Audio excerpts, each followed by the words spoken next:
Good morning, ladies and gentlemen. Welcome to another episode of Bias. I'm excited to announce that we not only have a new PC build going on, so hopefully everything runs a little smoother. I think the last video, um, I haven't even uploaded it yet. I almost don't even want to because uh, it's it's probably real shit. Um, but this one, hopefully this episode runs a little smoother. I hope you don't hear it in the background.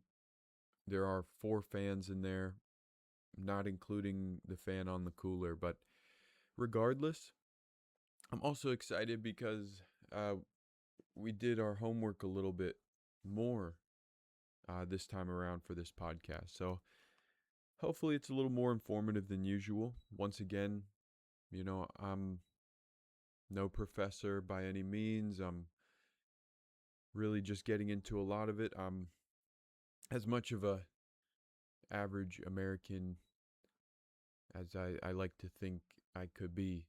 Uh, so, without further ado, we'll go ahead and um, kind of go over what we're getting into today, as far as Trump, him following the bonds relatively closely.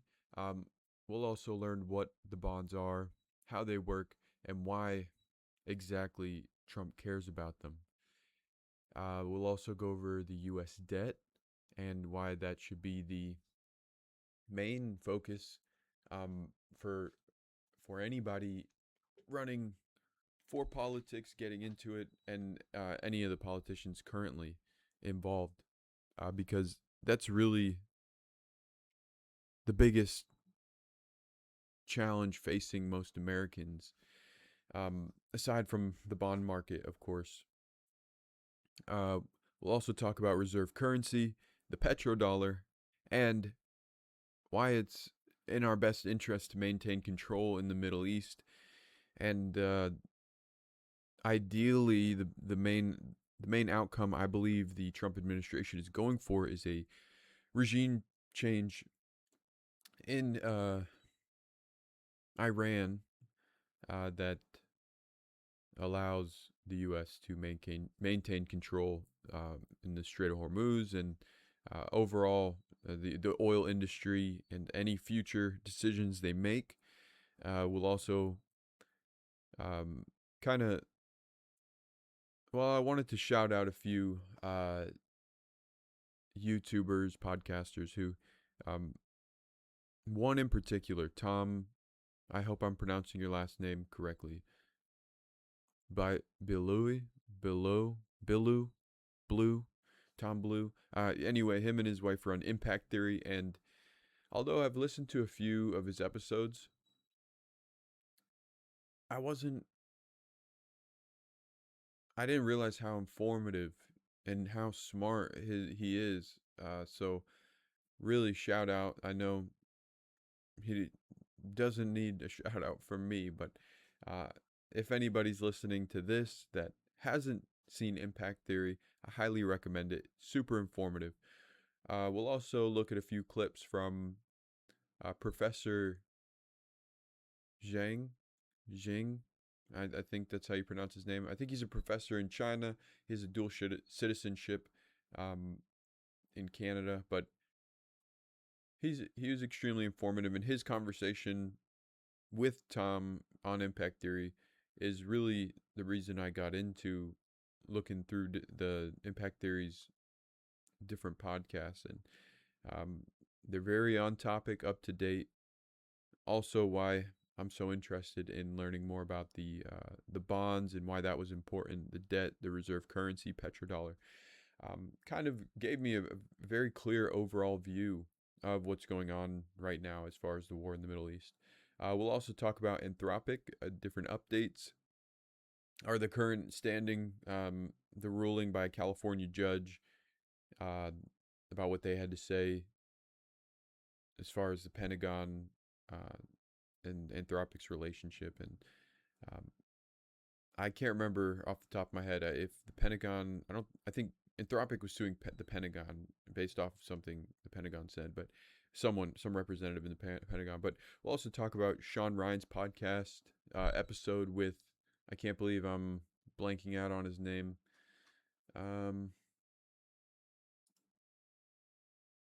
Joe Kent. I wasn't too familiar with Joe Kent, but I have some opinions on him and the administration, and even some walking back on things I've said about Sean Ryan. Uh, it's pretty.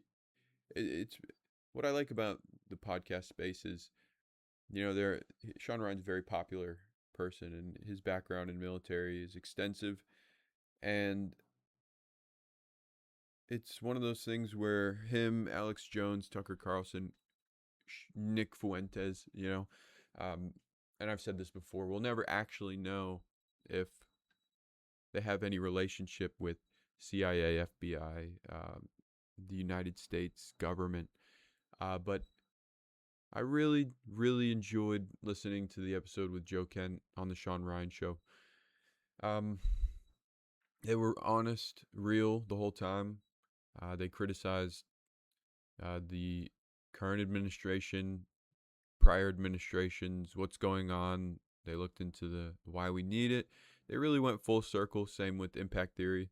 These two, the last few episodes, Sean Ryan with Joe Kent in particular, and impact theory. The impact theory's last few episodes did a great job going over everything. But we'll also, of course, go over the latest Druski clip, and I've already made a podcast titled "The Importance of Comedy," and Druski once again, it not explains, but it shows how important comedy is, and I think Eric Kirk could have handled it a little differently, but we'll go over all that closer towards the end of the episode. But let's see what we have first. Okay, the bond market. So, my idea, the idea I had in mind when learning about it was I thought the bond market was something way more elaborate than it truly is, and I thought it was something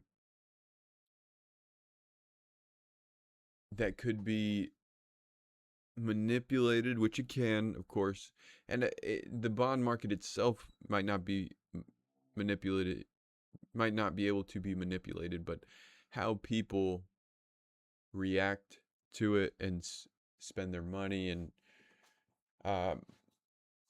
request money from the government, how they want to be paid, is all has to do with one another, and it fluctuates off of itself. So we'll listen to. I rarely play videos from CNN, but we'll go ahead and listen to this clip on YouTube from someone on CNN explaining the bond market, because I think they do a pretty good job of that. If I can pull it up. Here we go. You might be hearing a lot about... Sorry for busting your eardrums out. Let's see if we can lower this. Movement in the bond market. But what is the bond market? And why should you care?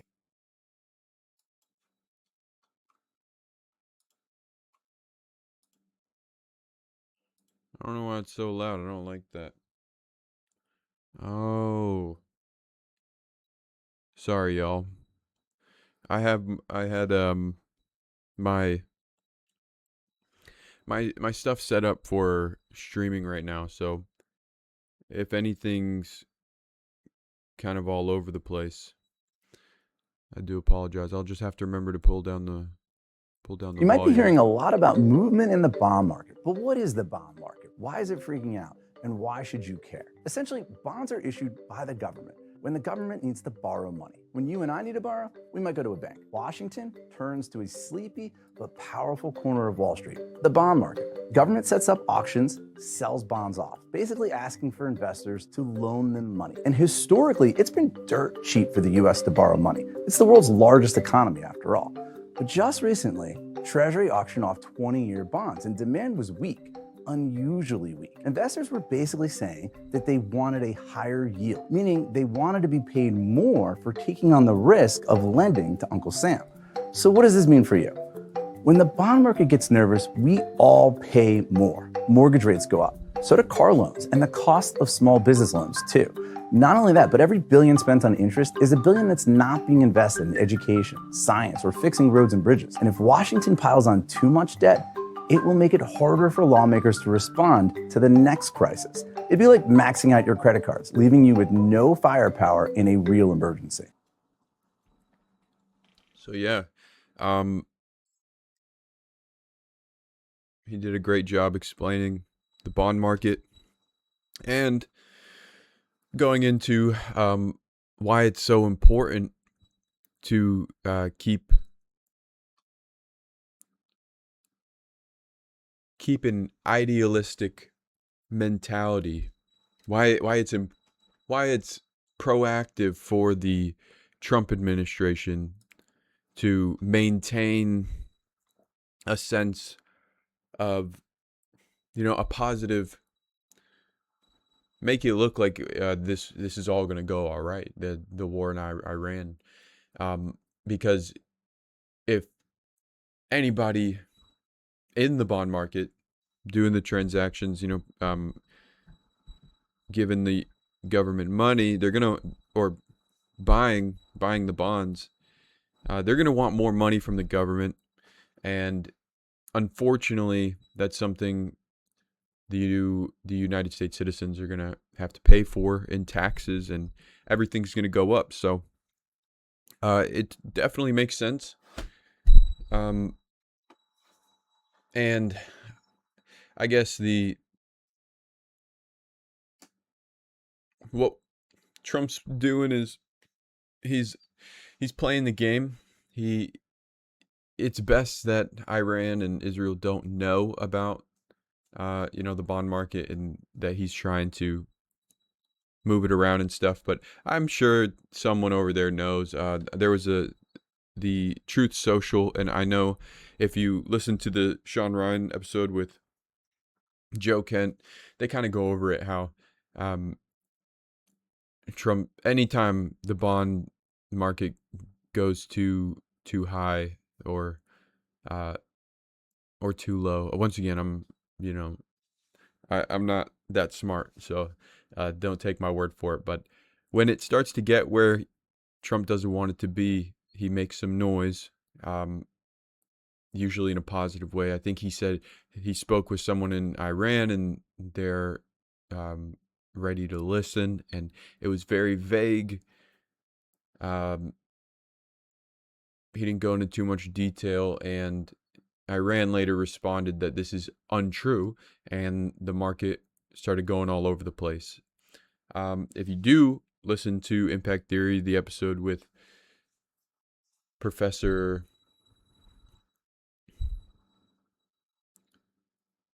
Yang,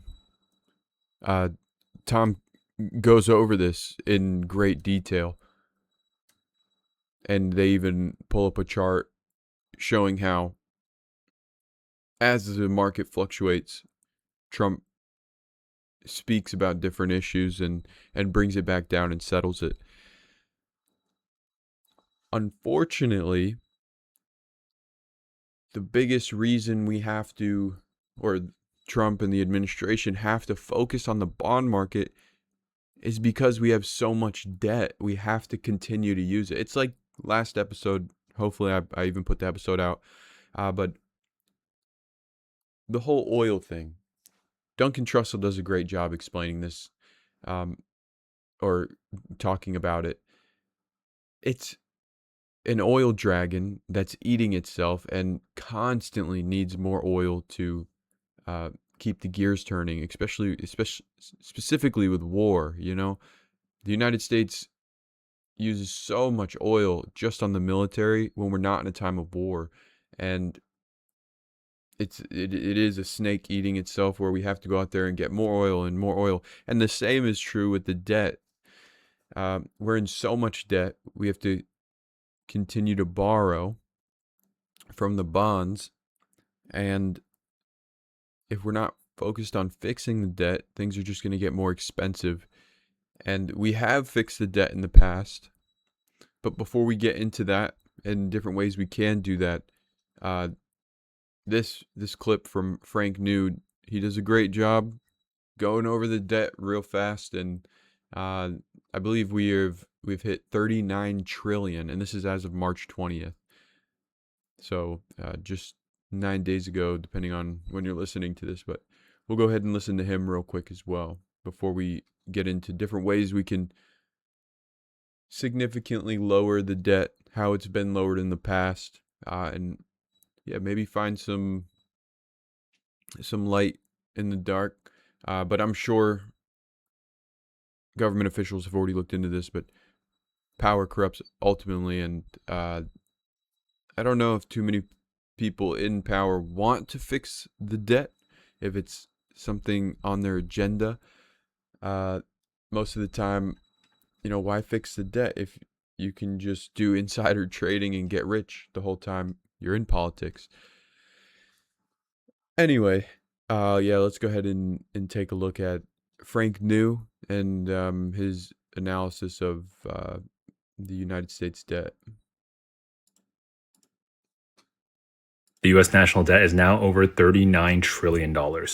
And by May, it's going to be over $40 trillion. The United States pays over $3 billion every single day just on interest. So how does this affect the average American? Mortgage and car payments are about to go up. Rising government debt leads to higher borrowing costs. You will get less and less services as you grow older. It is highly, highly unlikely that Social Security manages to last until the time you retire. The average age for a first-time homebuyer is going to continue to increase. It hit 40 years old in 2025 when it used to be just 30 over a decade ago. So while the economy is not going to crash overnight, everything is going to get more expensive. Social programs like Medicare and Social Security are going to get worse and worse. And ultimately, the dollar could lose its relevancy as the world reserve currency. And that would be a terrible thing. And this all plays into itself as far as the bonds, the debt, the reserve currency, the petrodollar, United States impact in countries like Dubai and the surrounding countries in the Middle East around Iran, and why, if we don't do something about Israel, if we don't do something, which is exactly what Israel wants, but we'll get into that later. But if we don't do something about Iran and them making all these decisions without letting the United States know, without keeping us in the loop, the United States' currency is at stake, and it continuing to be the world's reserve currency. So let's go ahead and jump on into this article by rand.org. I've never heard from them before, but they do a pretty good job going over everything. This is November 3rd, 2025, so it's relatively old, but some things never change. The total federal debt of the United States passed a new milestone on October 21st. Okay, this is old news. Okay, but we've been here before, and we got out of it in 1946 after borrowing heavily to fund our World War II efforts and the efforts of the Allies. The federal debt of the United States reached 106% of the GDP, unlike most other nations in history that reached this level of indebtedness. The United States managed to reduce its debt burden without default. From 1946 to 1974, the United States reduced its debt burden from 106% down to 23% of GDP. We accomplished this through a combination of fiscal restraint and through fast economic growth. No one single decision has caused the debt to pile back on over the last 50 years. Had our healthcare costs grown at the rate of inflation, we would not be here.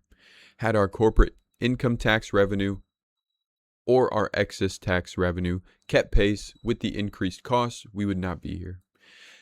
Had our economy grown a little faster, we would not be here. Instead, 50 years of living just a little bit beyond our means got us here. In new research published by RAND, we examine what it would take to once again reduce federal debt burden to the post-World War II low of 23% of GDP by 2025. A more reasonable approach to get our debt down to 23% of GDP will be a combination of lower and more efficient spending, higher revenues, and faster growth. Easier said than done, of course, and this is widely stated no matter where you look. It all goes to spending, how we can reduce it. I think, was it Nixon or one of our presidents? It was every dollar spent was a dollar put towards the national debt, or $2 put towards the national debt. Either way, that did a good job, so I've heard. Anyway, the specific trade-offs require policymakers to make tough choices. They will need to think beyond the 10-year planning window Congress currently uses to estimate the fiscal impacts of legislation. It will also require policymakers to build durable plans so that we can stay on track over the long term. Imagine a 30-year plan where policymakers came to the consensus, on a general path to get to a fiscally sustainable place and a healthy economy. If we stay on the current path, more of our tax dollars will go to foreign countries than towards keeping America safe, responding to disasters, and delivering on all other national priorities. We tackled our debt burden in the past, and we can do it again. I thought it'd be a little bit more insightful than that.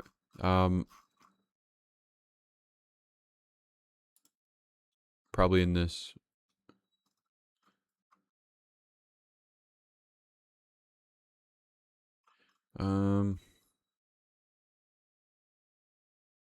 Okay.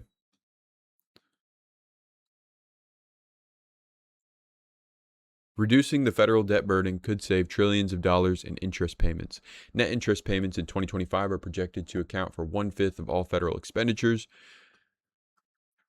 Reducing the debt to GDP ratio to the post-World War II lows by 2025 could reduce cumulative net spending. I don't think that happened. A 3.2% annual real GDP growth rate over the next 30 years would, by itself, reduce the debt to post-World War II lows of 23% of GDP by 2025. Such growth is double current projections and might not be feasible given slow population growth. A simpler tax code might raise additional revenues, ensuring that future federal spending does not grow faster than inflation would limit debt to GDP ratio. I'm no economist by any means. I wouldn't take my advice. I might use it, apply it to someone smarter than me. But from my perspective, a simple American who likes to podcast, work 2 jobs, save money, trying to build a business, actively building a business, I would say people like that is where the money needs to go. And of course, we all would say the money should go towards us, but maybe even people who have it a little more set in stone, building something. I do think it really should go towards people creating businesses. I can't help but continue to critique the large corporate monopolies as well. I think it stifles innovation. And when innovation stifled, the consumer benefits the least. And they're forced to buy things at a higher price. Aside, when there's a million mom and pop shops all competing, the consumer wins. And when mom and pop shops are competing, not every one of them are going to win, but The ones that do will continue to innovate, adapt, grow, change, become better. And I mean, that's the nature of the game. But when there's several entities that are in power and don't want competition, nobody wants competition, but like Walmart and Sam's Club, boom, there's usually only two: Apple, Android. I could continue to go on, but after talking about economics, I only have so much brain power. Regardless, I think there's plenty of ways we can find online to reduce the national debt. But I think a big one is not just dismantling monopolies, supporting small businesses, but also the people we elect that get put in power. Nancy Pelosi, I'm sure there's plenty of Republicans, all these people who sit there and do nothing but insider trading the entire time and generate abundant wealth and receive backings from lobbyists like Israel, who's not even in our country. And I know they're an easy target right now to critique. And we'll talk a little later how Israel, China, and quite possibly Dubai, a few countries in the Middle East, are really the only ones benefiting from this war. And America's just, all we're doing is being pushed into it and propped up by countries like Israel, and in a roundabout way, well, being propped up, pushed into this war by Israel, and then in a roundabout way, all these other countries are benefiting, like China and any country in the Middle East. They benefit if there is a positive regime change in Israel, but the other side is just establishing a new source of control away from the United States. But not to get too far off track. We'll start talking about the reserve currency. And finally, we get to Tom from Impact Theory, and I'll let him explain way better than I can when the dollar loses reserve currency status. So I'll go ahead and play his clip real quick.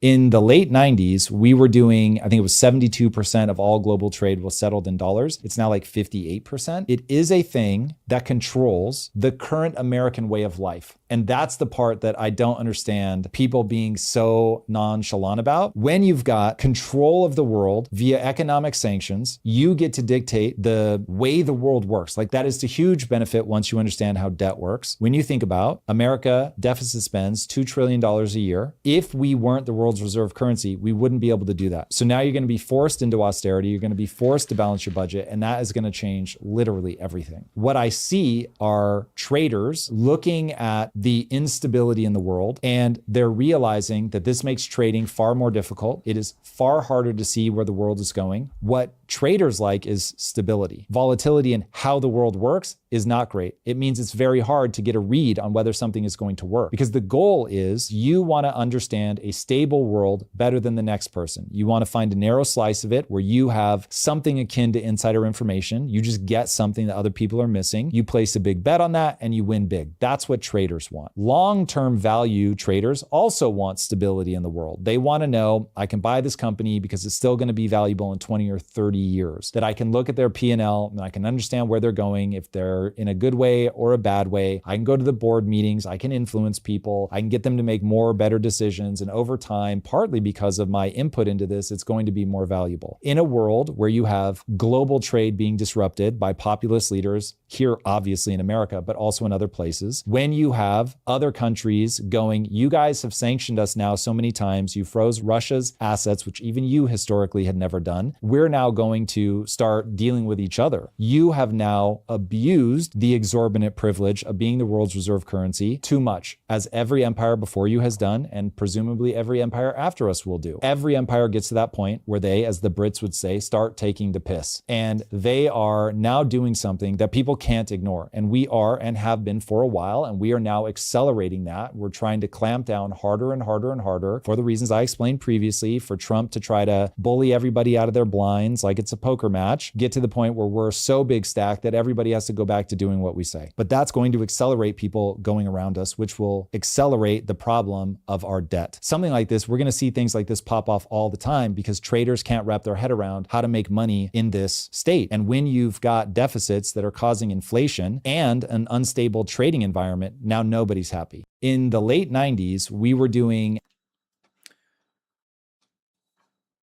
Couldn't have said it better myself. I won't even try. But no, it's extremely significant that we remain the reserve currency only because we have so much debt. So, I mean, if we're gonna fix anything, it should be the debt. If not the debt, maybe start with our relationships with other countries. Specifically, Israel. I hate to say it, but it seems like the whole reason we're in this war, and, you know, no president before us, well, maybe all of the prior administrations wanted to do something about Israel, or Iran, and you know, enact a regime change. But I think the only reason we're doing it is because it was instigated by Israel, and now not only our reserve currency is at risk, but the petrodollar and the bond market. So 3 things we have to worry about, all because our debt is so high, we're being forced into a war benefiting other countries. Anyway, let's keep pushing along. I found a little Reddit post that does a great job explaining what petrodollars are, because honestly, and I'm sure it's not a surprise at all, I didn't know what the bond market was. I didn't know what the petrodollar was. I had an idea of the reserve currency, and I'm not tracking the debt. I just know we have the highest debt in the world. But this Reddit thread does a great job explaining. Can you explain to a noob what are petrodollars, and how do they work? This last one, they do a pretty good job, but I liked the whole conversation that was had. It kind of harks back to a whole bunch of different trade agreements with various countries that oil is to be traded in the USD starting in 1974. With Saudi Arabia, that reinforced the USD being the de facto standard for oil trade. That doesn't mean international oil trade has to happen in USDs, and even without these agreements, the USD is the bigger reserve currency and would most likely use for the majority of oil exports for that reason anyway. So it's basically American currency hedge money. In response to that, it's basically an extension or manifestation of that hedge money. The USD is still the biggest reserve currency, but where nowadays it's over 50% of reserves, back in the 60s and 70s it was over 80% of reserves. And the USD is such a big reserve currency, both for historical reasons like Bretton Woods Agreement, as well as because it's simply a very big, strong, stable, very widely accepted currency. It's only logical that most international trade in oil is handled in USD, because most international trade is in general is. And by that I mean ceases cases where that's relevant. It's not like Switzerland and Germany trade in USDs, but Switzerland and Taiwan might. Next, it says oil were trade in dollar long before that word petrodollar emerged. Problem is, oil trade need a lot of dollars to the point that dollar value grow up a lot. Wow, he really went ahead and tried to do some noob explaining with his verbiage. Hurting export competitiveness of U.S. products. In order to correct that, U.S. and Saudi Arabia enter an agreement so that Saudi Arabia will use dollars from oil trade to buy U.S. weapons, and U.S. will protect Saudi Arabia. And then this little portion did a pretty good job, I think, explaining it the best. I've undeleted this comment because it's true, but it could use some more context.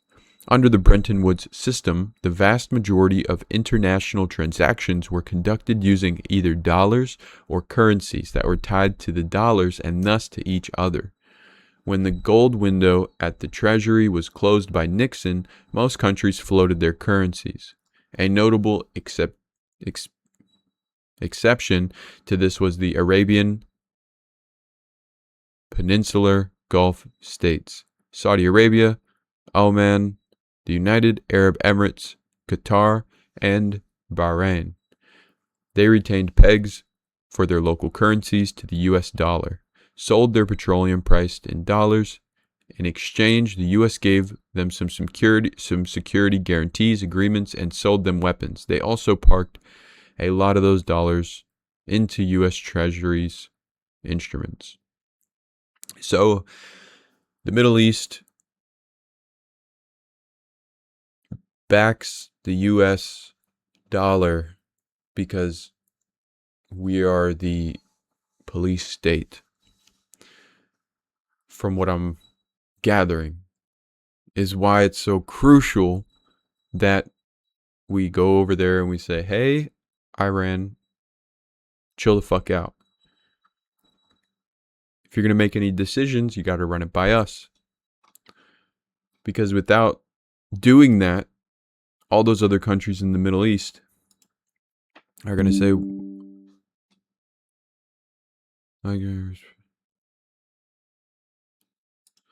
whatever. Sorry, I got a notification. Those countries in the Middle East are going to say, hey, America, what the fuck, man? Why are we scratching your back if you're not, taking care of us? If you're not telling this country over here to our left to chill the fuck out and play by the rules. If you're not going to tell them to play by the rules, why the hell should we play by the rules? So that's...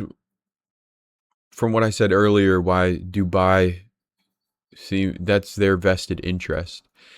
And we'll listen to Professor Yang in a little bit. I don't agree with everything he says. I don't know where his values lie. He is a professor in China, and he might have his own agenda, of course, we all in some way have our own agenda. I usually say God, family, country, everyone else, my priorities. That's because I'm a patriot first, and then go into nationalism, and then go into globalism. I think that's the best way to do it. Patriotism into globalism, or patriotism into nationalism into globalism. If you have your center on the patriotism aspect, nationalism, globalism, and you apply that to anyone you listen to, that's probably their priorities, then you can kind of take away what you need to take away from them. So at some point he does mention, and we'll listen to the exact clip, how he says Dubai's going to be nothing if we don't go over there and fix this thing going on with Iran. And excuse me, I don't think it's that critical, but I do see where he's coming from, that those countries in the Middle East require security, and that's our job. That's what we promised them. That's why they're using our dollars. And still, it goes back to the national debt. If we didn't have all that national debt, we could have some leverage and be like, hey, fuck you, go do it yourself. But we don't have that leverage. We have a three-body problem: the debt, the bond market, and the petrodollar, or the reserve currency, petrodollar, bond market. Because of the national debt, we have no leverage in all three of those departments. But I think okay, yeah. So either way, outcomes. Good outcome. We go over there, we did our thing, regime change, positive, they start playing by our rules. Bad outcome. No regime change. Iran creates back-end deals with China, which they're already doing, and I don't have the stats off the top of my head, but a significant amount of oil is still making its way to China, because they're the only ones allowed through the Strait of Hormuz by Iran. And so no change, bad outcome, no change. Iran creates back-end deals with countries like China, Russia, and the local communities, the countries in the Middle East, and other countries stop using the US dollar to trade. So that's all bad. That's all quite possible. And I don't think the US dollar or our economy will collapse overnight, but that's something that would come from this war not going our way. I think we'll be fine. Easier said than done, but we've enacted regime change before, and I think the United States is more than capable of doing it again. Unfortunately, I hate when there isn't a win-win mindset going on, and Israel is not always, it is more often than not a win, fuck you mindset. A win, it's up to you to win or lose mindset. I don't like that, unless it's the US, because of course that's our country, and I'm sure everybody in their own country, most of any population, we can't afford to be worldly. So our assets, our family, our whole lived experiences are in our countries. But considering most people watching this is from the United States or in their own country, I'm sure you completely agree. And if you don't, you probably have the privilege to go to other countries, have your assets in different countries, and have that experience. And props to you. I would say do something about it, as far as be a voice and advocate for it. Figure out a way to help other people see your perspective. But as is most people in the world, nobody wants their country being leveraged by another country, such as Israel is by the United States as of now, to be pushed into a war just to save our own skin, and Israel makes out like a bandit. If we win and we do our part, and if we don't win, no harm, no foul on them. They don't lose any guys. They don't lose any money. They're spending $2 on a fucking laser weapon. They have immaculate defense systems. So, good on them as far as being smart enough to push, corner us into having to do the war. But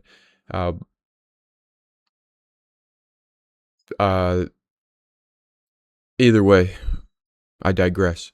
We'll go and we'll watch a little bit of the Sean Ryan interview with Joe Kent, which once again was super informative. Great interview. I highly recommend it. I don't think either of them held back, and they really did talk about everything, all sides. And I see where Joe Kent's coming from.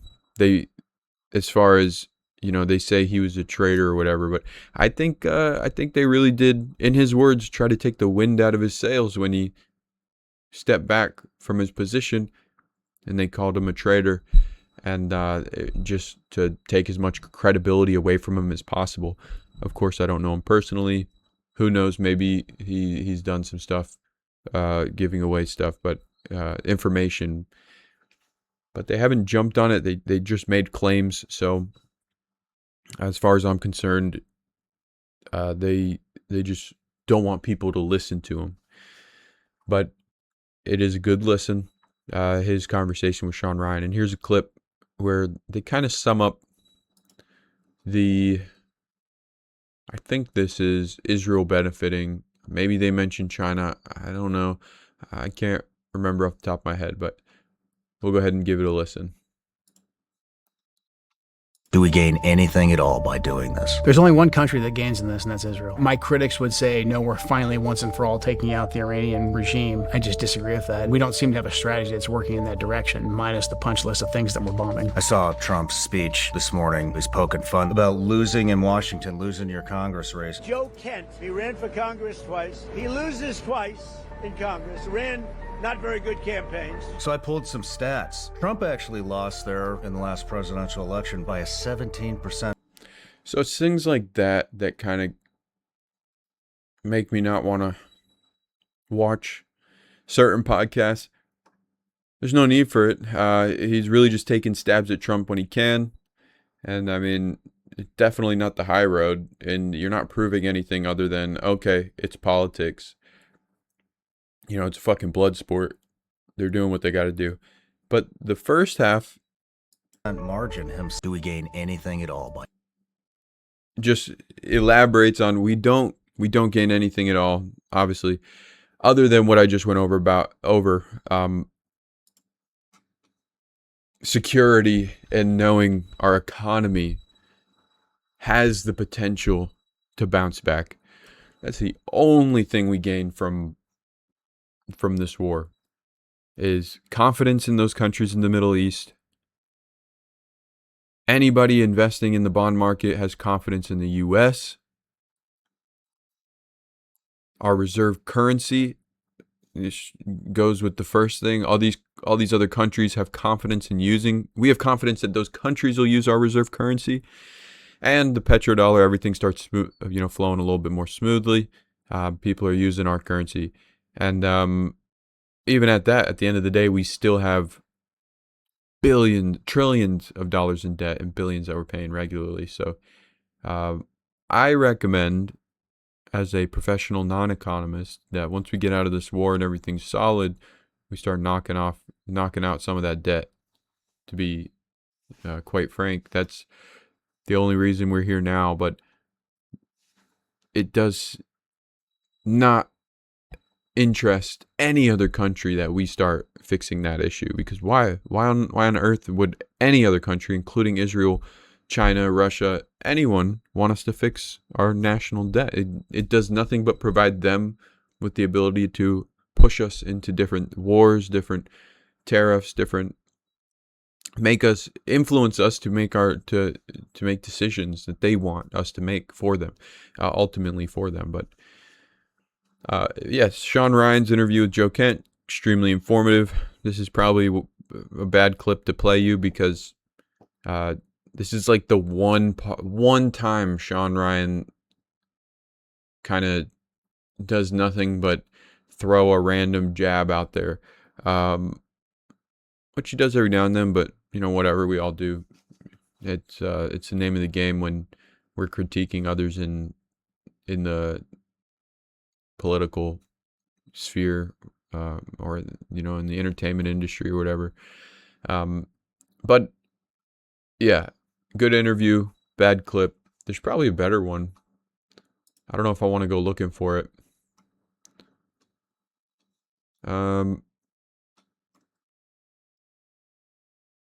Sean Ryan also gives him a gun, which is pretty fucking sick. It's a cool gun. I think it was a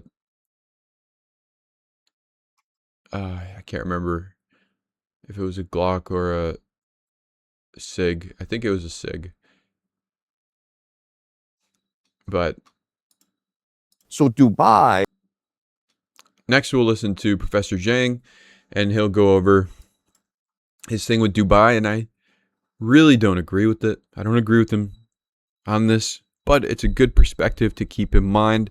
And if you take away from it that Dubai and all those other countries in the Middle East need us to, sell them the guns and protect them and make the deals and do the big brother thing to all the countries in the Middle East that are making their own decisions.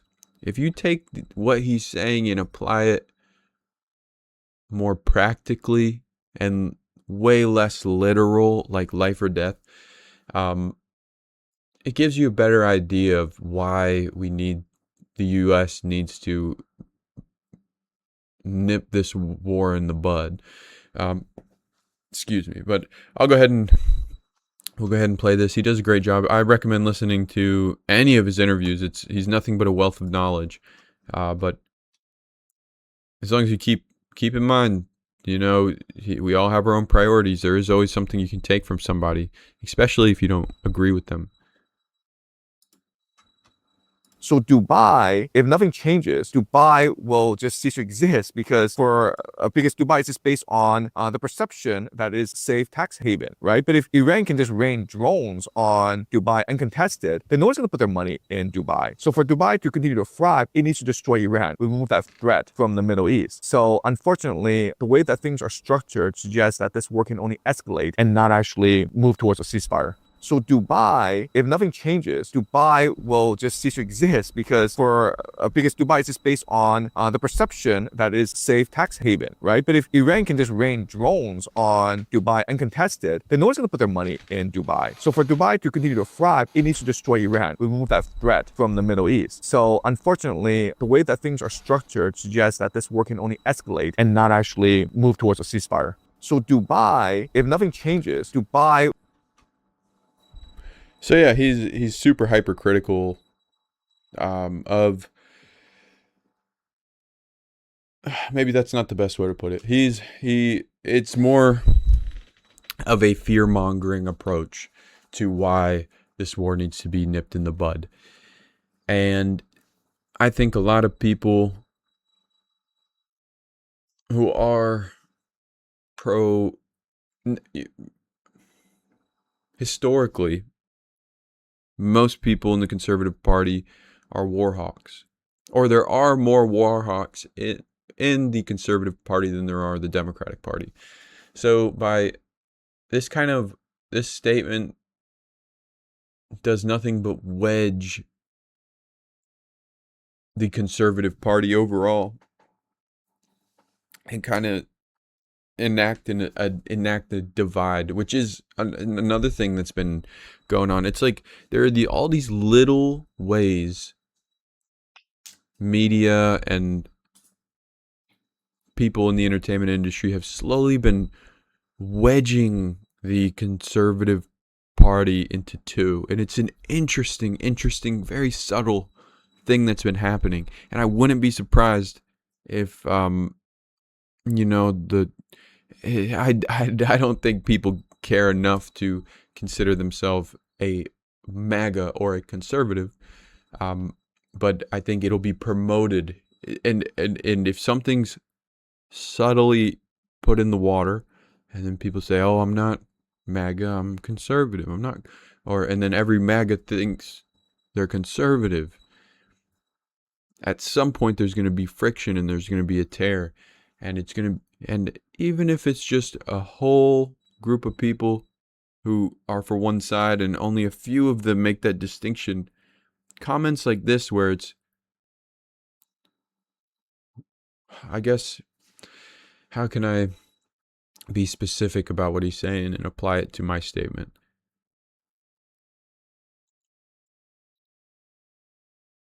By saying that the countries over there will be no more without us going over there and wiping out Iran, half of a portion of the Conservative Party is going to disagree with them and say, well, that's obviously exaggerated and oversimplified. And if this is the MAGA mindset, then I'm just a conservative, not a MAGA.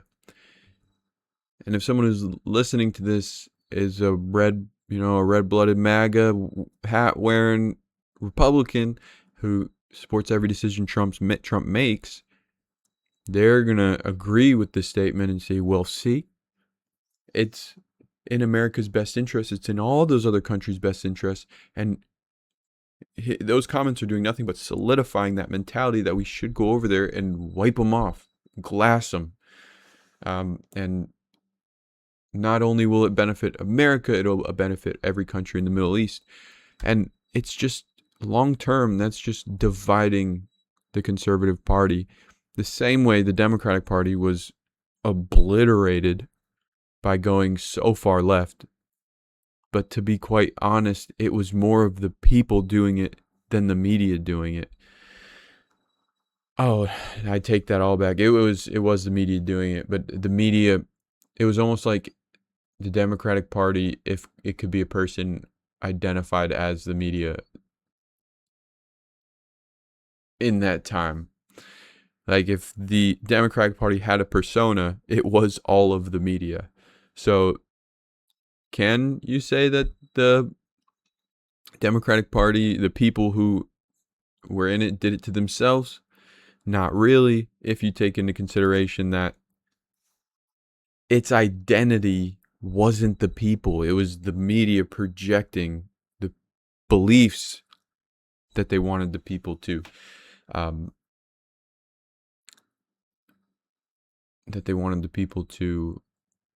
express or adopt. So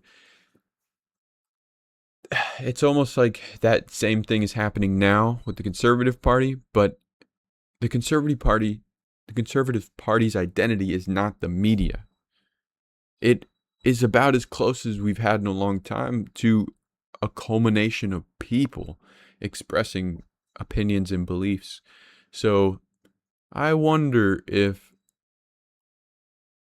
whether, Professor Yang knows it or not, or other comments from other podcasters and people of influence and even media outlets realize that it is divisive to express such extremes about the outcomes of the war and be so matter of fact about other countries' perspectives when you're just a single person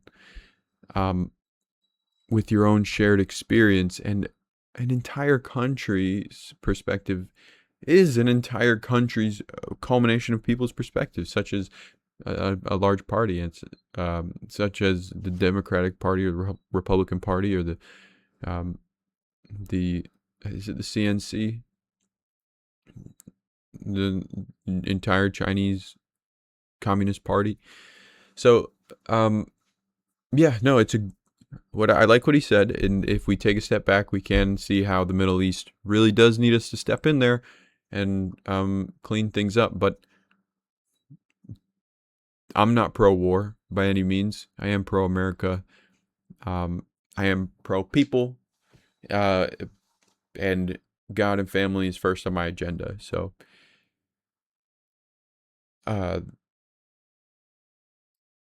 unfortunately, if a war is a byproduct of peace and a better economy, it's there's always a better alternative. But I think the way we got into this war and the three-body problem that we have going on and our large debt, I think Israel stepped in and used it to their advantage and initiated this war in a way where we can't have really any other type of peace agreement. Because if you're Israel, You want to talk to them? No, no, no. We're going to make it so you have to go over there and fuck them up. Because if you talk to them, we're not going to be able to expand our territory. We're not going to be able to get more oil from that country like we did back in the day with the last war. And Israel would have to fight the battle and use their own people. So, yeah, I like what he says once again, but there we have another video from him, and this one is also another one I'm pretty hypercritical of, and I'm only playing it really to give you an idea. Like these are probably the two most outlandish perspectives he has the whole time throughout the video. So if you can get through these without complaining or turning off the TV, then the rest of the conversation is really good. But this one, it is interesting. The way he says it kind of invokes that Trump could be using this war to stay in power forever, which I think is highly, highly, highly unlikely and by no means true at all. I think everything's set up pretty well by the technocrats for J.D. Vance to take over, ideally with Marco Rubio as his vice president. But we'll go ahead and listen to this idea that maybe in some far off reality, Trump is using this war to maintain power. Trump cannot afford to leave office.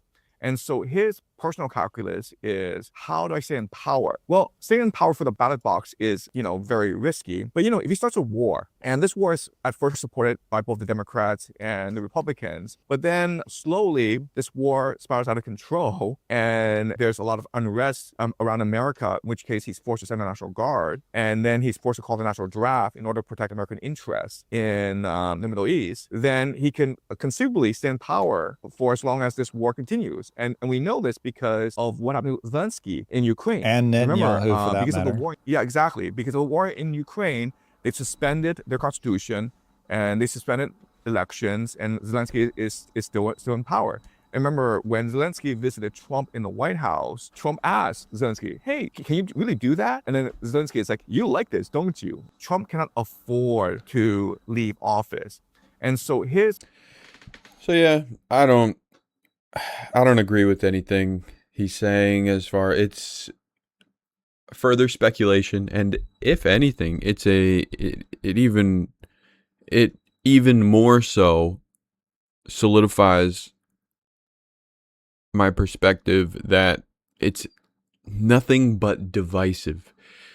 And I mean, if anybody wants this type of narrative in the US media, it's probably China, so is this something he's doing intentionally? I don't think so. I don't think by any means. He's a professor, I think, of history in China, and so I think this is his cup of tea, is making these educated guesses and looking over different perspectives and outcomes and why things might happen. And he's invested in it, and he obviously cares a lot about the state of the world, I'd like to assume. So, yeah, he is excited, I think, about history, learning history, not repeating it. And every now and then, you're going to talk about things that have a chance of happening, but a very unlikely chance of happening. But it's still good to keep in mind and speak it into, not into fruition, of course, but speak it into reality so that we know it's there. Okay. And I had a great conversation with the CEO of a company I'm working with in Belarus. And I love talking to her and her team about the state of the world, of course, but also AI. And we had a conversation about Anthropic. And, you know, it's interesting because the main thing we got to is it's just so fucking expensive. And these companies aren't generating actual revenue yet. So it's leading towards a big bubble. Is really, if these companies aren't making any money and it's getting larger and larger and still it's hollow. It's just hollow. There's nothing in there. There's no money being made. At some point it's going to get so big it pops.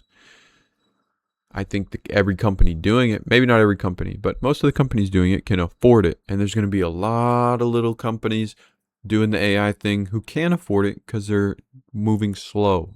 And when the big bubble pops, it'll give them room, innovation occurs, and they'll be able to expand, probably being bought up by the companies that popped. And that's how they'll reap the benefits and make some money. Maybe not.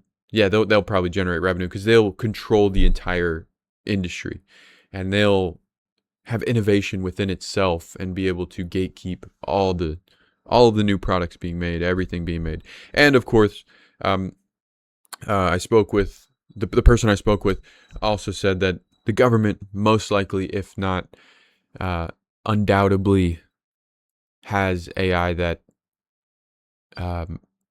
is way more powerful, way more effective than anything on the market. Because why wouldn't it? Same, you could apply that to the BlackBerry. You know, the government had it long before it was out on the market.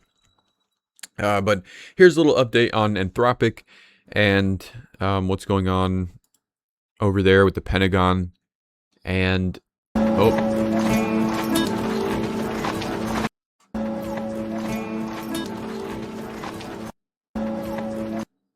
what the heck? What the heck? Meantime, a California federal judge has indefinitely blocked the Pentagon's effort to punish AI company Anthropic by labeling it a supply chain risk and attempting to sever government ties with it.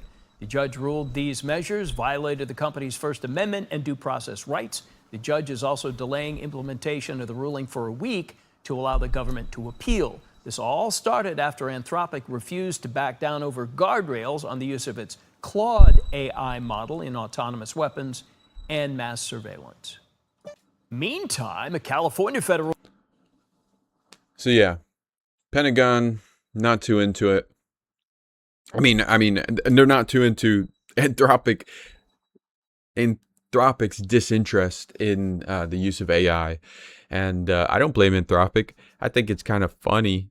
It's kind of interesting how there's like Anthropic's the one saint in all of this that is like, no, keep your money, Pentagon. We're already so rich, and we've been doing it the right way the whole time. I think that's even more unlikely than anything we've talked about so far. So it's interesting to see. I do hope it's all out of good nature. Anthropic's doing what they're doing. Maybe they're trying to, and this is all speculation, of course. I'm not trying to fearmonger, but maybe they're trying to set a precedence that AI companies are good, which is not what we're accustomed to from Sam Altman and occasionally Elon. You know, he has his club, he has his fan on X, he owns the club, of course. But Sam Altman, most other AI CEOs and owners and stuff have just done, and not to mention JD Vance's boy, what's his name? Palantir CEOs and owners, they've done a horrendous job making people think that AI isn't going to take over the fucking world, you know, and destroying the environment with all these new buildings popping up, these data centers. So maybe maybe this is a psyop. You know, why not speculate that this is a controlled conflict, a manifestation of the government's of an agenda that, you know, maybe we can make AI look a little better if we have a little inside battle, you know, between Anthropic and the Pentagon. I don't think so. I don't think that's the case, but it is something to think about. I'd rather side with Anthropic CEO is doing this out of goodwill. He's being honest about it. And also, it does generate a positive image for Anthropic and their AI, Dom, Dave, whatever the fuck it's called. Claude. It generates a great perception for Claude that they're the good AI. They're the good AI, you know. Pentagon, they don't need Pentagon. But to be fair, every company that rejects the government's use of it kind of goes in the shitter. I've heard MySpace was one of those companies, and Facebook said, oh yeah, we'll do it. And look at Facebook now. But AI is a little different. I don't think there's ever going to be one company with AI. I do think there's one AI, and maybe that's a story for another day, that it's like any of us. There's one person and I have 4 monitors, you know, or, you know, 2 laptops and 2 monitors connected to the PC. But either way, there's one person. So why would it be so hard to believe there's one AI and there's several companies doing their own part, building their own, with their own version of an interface for this AI? So at the end of the day, if Anthropic falls, AI don't give a fuck. But if we support Anthropic, that company and their interface, and that interface is used for good, maybe it'll dictate how AI interacts with humanity, limiting their abilities and not giving them complete access to our data, Pentagon. Yeah, and before we move on, I do want to share with you guys that a little advertisement stuff about what we're doing. I'm working on a gun channel called Pro Militia Firearms. And we do have the social medias down. We have the YouTubes. I think everything is Pro Militia USA. And the website is promilitia.com. We have a bunch of different t-shirt designs and stuff. I hope you like them. Funny enough, I do everything backwards, so it's almost ironic. The t-shirts are up, and I love the designs so much, but we don't have any content on social media, so forgive me for that. But I hope you enjoy the t-shirts, and we should have content going up there hopefully by the weekend, next weekend. I'll also be streaming, and I think this will be the easiest one to do, and hopefully you guys enjoy it, and I can meet some people and have some fun out of it, is streaming. I can't tell you the last time I really got into playing video games, but I think I'm going to start streaming on Kick 5 p.m. to 7 p.m. Monday through Friday. And my username over there is Biggie Ryan. Long story, but it's a name I've had on Xbox for a long time, and then why not, keep using it for Steam and streaming and stuff. So Pro Militia, streaming on Kick, and then of course we have RemyLiveStudios.com. It's not up yet, but it's in the works, and hopefully we have an MVP by April, and it's for musicians, producers, artists, everybody in that space to buy, sell, lease instrumentals with crypto and fiat options available. And hopefully, ideally, and whether I like it or not. I think we're supposed to expand, and I say I think because Remy Live really is an idea that has been projected from somewhere else, in my little brain. So it's going to be a ecosystem for artists more than a marketplace, and I'm so excited to see where it goes.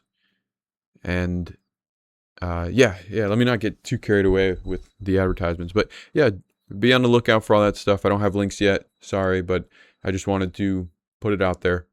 And last but not least, we have a skit that we'll watch from Druski himself. Did a skit about Erica Kirk. So before I express my opinions on that, let's go ahead and give it a watch.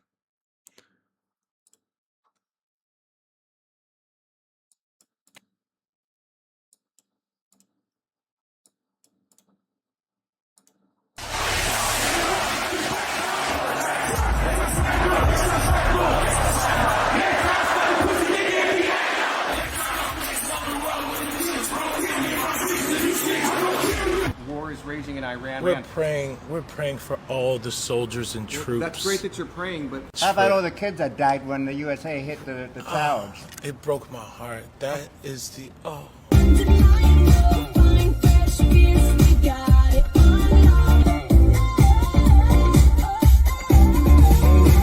In what ways have you grown closer to Jesus? I serve a righteous God, and that is why we say our prayers. We are all his children. But when I say children, I mean like the holy, blessed Trinity, which is why I hold the Bible.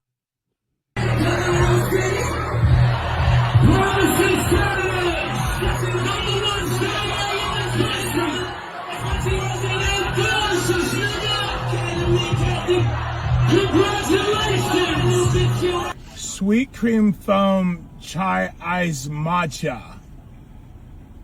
And Bella will have all organic puck cup. Organic? Yes, everything organic. Oh, say the flag stars spangled banner yet wave for the land of the free. 4, 3, 7. Are you good? 4, 3, 2. Hold your chest lifted. We're gonna lift. We have to protect all men in America, especially all white men in America. Those are the boys that we care about in this country. America is built on their backs. Yes. Because they are the ones who mattered most.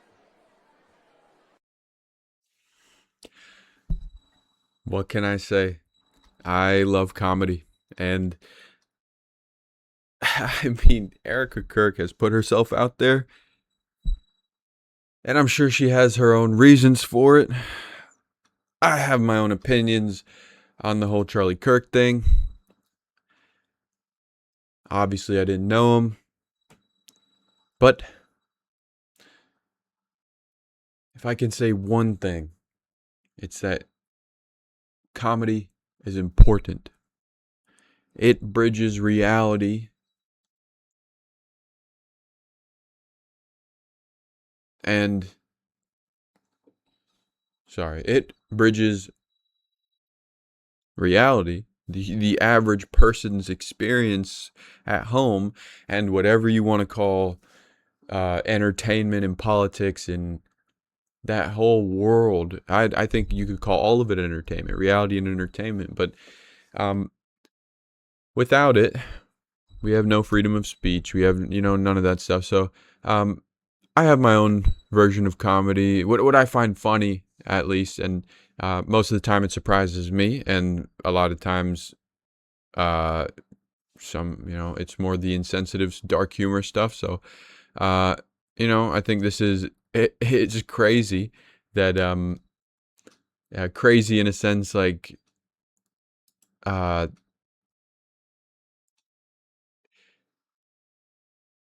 wouldn't have thought of it, and most people who don't like it wouldn't have thought of it. And just because you wouldn't have thought of it doesn't mean it's not funny to a lot of people. And I don't even think it's what it is as important as the person being made fun of reacts to it. And I think Erica Kirk really could have leaned into it and, I don't know, made her put herself in a better light and kind of unified the situation. And Druski does a pretty good job. I think, I don't even know if it's real or not, but it'll lead me into another rant about AI. But no, yeah, I think it's important. I think this was something that did numbers, because every good joke contains a little true shit, a little bit of true shit, as J. Cole would say. And I mean, it could have went the completely other way, but I think the fact most people think it's funny, and Druski's not thrown in jail for it, kind of shows us where America's at, and he's making fun of a notable conservative person, not I wouldn't say leader or anything like that, but a person of notoriety in the Conservative Party. And I mean, if anything, people who enjoy Erica Kirk and what she says, and really doesn't like what Druski did, can take away from it that, hey baby, we still got freedom of speech in this beautiful country of ours. So and Druski's expressing it for better or worse. And just because it's not on quote unquote your team, or on the way you want freedom of speech to be expressed, doesn't mean it's not actually being expressed. So yeah, I'm not against the whole skit. I don't necessarily find it funny or unfunny. I find it interesting and entertaining. And honestly, I was wondering why. I was really thinking either Erica Kirk would lean into it in a positive way, which she didn't. But I thought Tim Dillon was going to take a moment to do. I'm sure he would never do it, but I thought he was going to do blackface of Druski, because that's just his realm of. And maybe we should stop calling it blackface. Maybe not. I'm sure a lot of people are going to find that offensive, and I by no means want to offend anybody, but I wouldn't consider what Druski's doing whiteface. I think that's such an outdated term. I think he's doing a sketch. He's dressing up as somebody. He's what would it be called? He's personifying somebody or whatever. I'm sure there's a real word for it, but I really thought Tim Dillon was gonna do one of Druski, and maybe invite an Erica Kirk lookalike, or even Tim Dillon dressed up as Druski and Druski dressed up as Erica Kirk, and have an interview. That would have been so funny. But I mean, maybe they're just in two completely different realms, and I don't know. But Tim Dillon has dressed up as plenty of people in the past, so I thought it was something that could be done to kind of break the internet, and cause a little bit of, if Druski's under fire, maybe not even Tim Dillon, maybe I'm reaching way too far, but if someone like Druski, who is under so much backlash from dressing up as a white lady and doing a skit, if he did a skit with a white dude who dressed up as him, there's some common ground because he's dressed up as him doing the blackface sketch comedy, and they're having a conversation. There's so much room for building some kind of foundation and really pushing the boundaries of freedom and what's considered good and bad. And obviously all throughout history, the main reason white people don't do blackface is because it was used to keep people of color from being in the entertainment industry. And instead of hiring someone who was black to do it, they'd just have a bunch of white people in blackface. So there was a real precedence of racism there. Times have changed, and I think comedy can really break its way through. We've already seen it with Robert Downey Jr. and Tropic Thunder. How there's something there, that there's so much positivity in that realm of being, for a lack of better terms, being racist in a funny enough way to where the racism goes away, and everyone can just be a part of something bigger than themselves, instead of someone projecting onto a comedy sketch and making it about them and their feelings. Why not tap into something a little bit more universal, like the idea behind it and the comedic aspects of it, and the humor and the irony, and being able to laugh at yourself. So I think Druski's doing the heavy lifting in this one, and really stretching the boundaries. And I think it's only a matter of time before the whole racism aspect of it dilutes into something way more positive. But before we get out of here, I know we're well past our usual 1 hour mark. I think it's so fucking crazy how many videos of Druski's response there are. Okay, so first we'll go over Erica Kirk's response. Druski, this is sick. You fully dressed up as me, copied my look, my voice, my mannerisms, and turned me into a joke for millions of people. But let me guess, when it's done to me, it's suddenly comedy. If I did anything even remotely comparable, which you should have just done, it would have been way funnier. Y'all would be trying to ruin my life. This is racist, humiliating, and you know exactly what you're doing.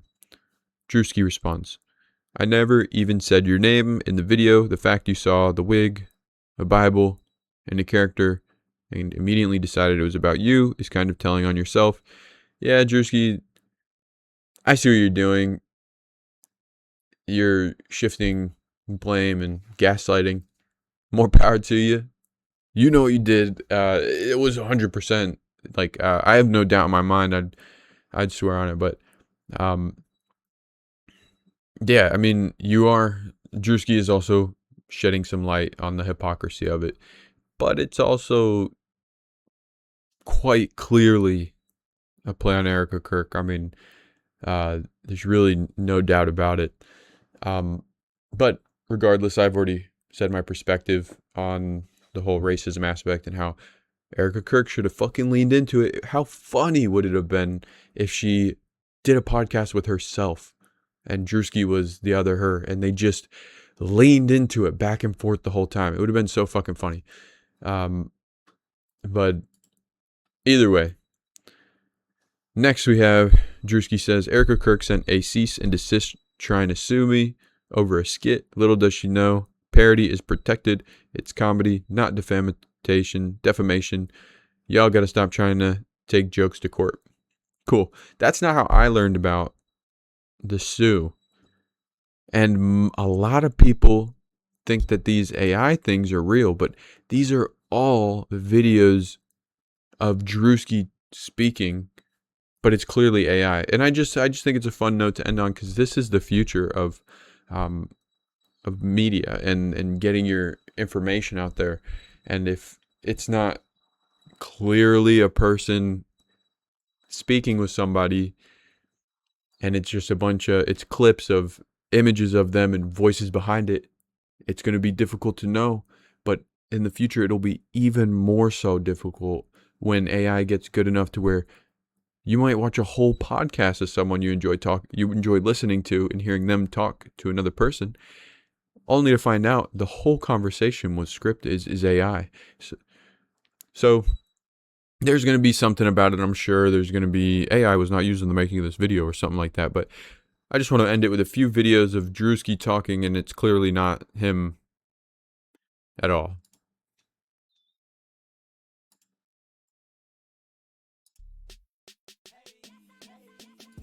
Wrong one.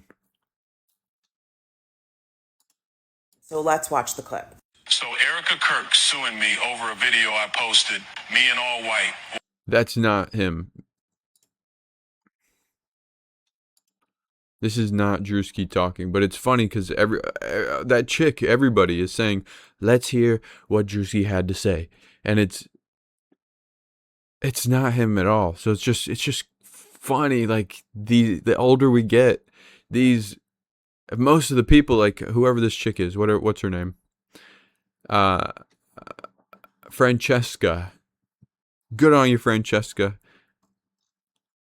I know you make content and stuff, but it's just so crazy. I wonder if she made the video or someone else. I don't think I doubt she did, because there's a few different clips of him, but it's kind of Me over a video I posted, me in all white, walking in with fireworks, hitting a double take, that half cry, half smile, talking like those political wife speeches. And now it's too far. Nah, let's keep it real. You forgave the man who killed your husband, but you taking me to court. Say it again, you forgave a killer, but you suing a comedian for a video. That's crazy. And don't lie on me. I ain't joke about no tragedy. I didn't touch that. I joked about. He didn't say any of this, but people are gonna be like, "Oh, Druski's so right, heck yeah." But he didn't say anything in that light. He didn't. Whoever made this even scripted it to speak like him. However, I can elaborate that to speak. Not mannerism, but like vocal annotations. About what everybody sees, the outfit, the voice, the way y'all get on stage and talk. That's public. That's what y'all put out. I just copied. Because if it would have said like 5 years ago, if it would have been like the way it would have sounded like robotic in a sense. But it's just so crazy. That one. Now it's a problem. So what? Comedy got to be safe now. Comedy got to ask permission or just not be accurate. People really think that's Druski speaking, but I don't think he did anything but make this little post. So it's just funny to see where AI is going. I think it's interesting with the Anthropic speaking as well. It's just getting more and more powerful by the day. Erica Kirk has no real reason to sue me. I've been doing these kinds of characters for years. I always take familiar types and push them to discomfort. Because honestly, if it doesn't make you a little uncomfortable, it's probably not that real. And the conservative woman archetype, that's been imitated online 1,000 times already. The way they talk, the expressions, that tone that's confident, but also...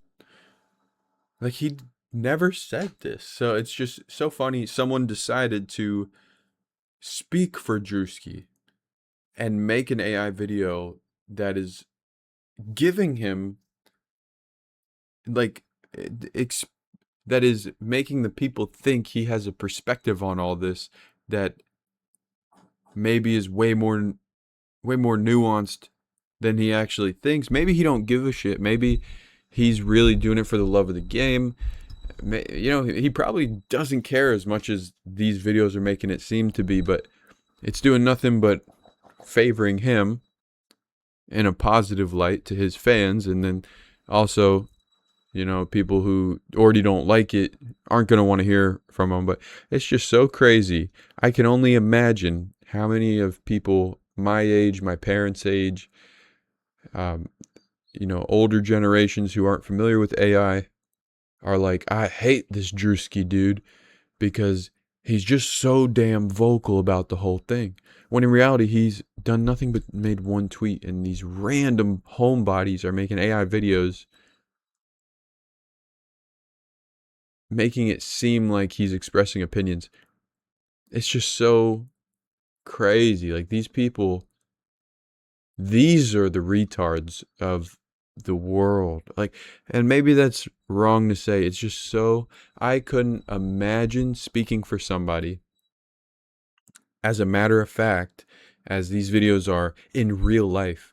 I can only imagine creating videos pretending to speak for somebody and truly making the goal to make people think that this video is someone else's narrative. It's almost like shame on you for making these videos like this. Like maybe the ones making these videos don't realize people are thinking that these are real, but regardless, I'll finish on that tangent. And yeah, no, hopefully this is out by today. And yeah, make sure to check out Pro Militia, the rest of the Bias videos. If anybody wants to speak on Zoom or something, or have a conversation, I'd love to speak with you. That'd be awesome. We'll be streaming Monday through Friday, 5 to 7, hopefully. I haven't done it yet, but I look forward to it. And of course, if you can find Remy Live online, if you find any of our social medias, they shouldn't be too hard to find. We all of the different endeavors follow each other, so feel free to check it out. Love to talk to you guys. Love these things. Love these podcasts. But yeah, I'll see you on the. Hold on, I'll see you on the next podcast. Love you guys. Bye.